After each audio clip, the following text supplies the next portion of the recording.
Bueno, ya vimos la fórmula de Bernoulli para la presión hidrodinámica en tubos horizontales. Pero ¿qué pasa cuando un tubo está vertical, como en este caso, o está inclinado, como en este caso? Entonces, hay que tomar en cuenta, además, el tema de la altura, ¿no? Tenemos una velocidad de entrada, una presión hidrostática de entrada, una velocidad de salida, una presión de salida y tenemos una altura que recorre el líquido, ¿sí? Una diferencia de altura en un tubo vertical o en un tubo inclinado también. Supónganse que entra el líquido por abajo, sale por arriba, esta sería la diferencia de altura, ¿no?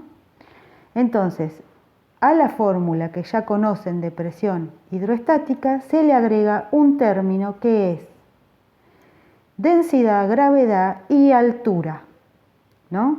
Entonces, por ejemplo, si quisiéramos averiguar la presión hidrostática de entrada, pondríamos la presión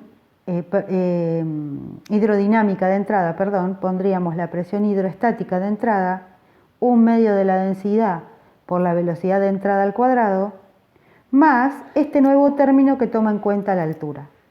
Si la altura vale 0, entonces ese término se termina anulando. Por ejemplo, en estos casos, en el primer caso, al final la altura es 0, y en el caso del tubo inclinado, al principio la altura es 0. Bueno, como la presión hidrodinámica es igual en todos los puntos, entonces planteamos la entrada y la salida.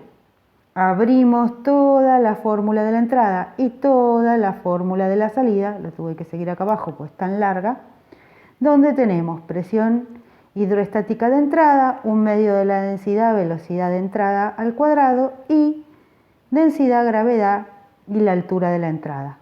Y todo lo mismo para la salida. Esa sería la fórmula que tienen que utilizar.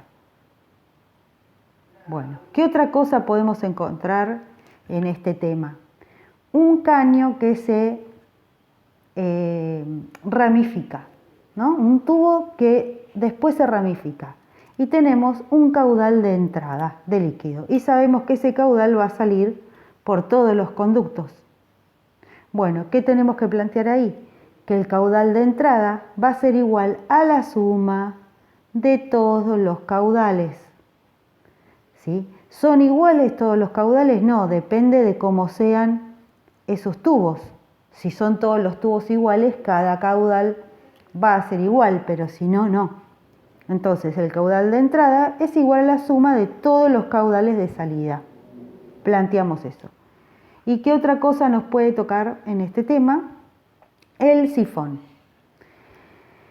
Acá tenemos un recipiente con líquido, el efecto sifón, ¿no? Cuando nosotros ponemos una manguera, por ejemplo, y la boca de la manguera está más abajo que el nivel donde está tomando el líquido, sabemos que el líquido sale.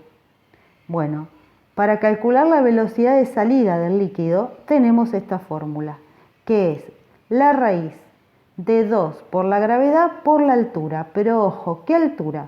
La altura desde la superficie del líquido hasta donde termina la manguera de salida. Esa es la altura que hay que poner ahí en la fórmula para calcular la velocidad de salida.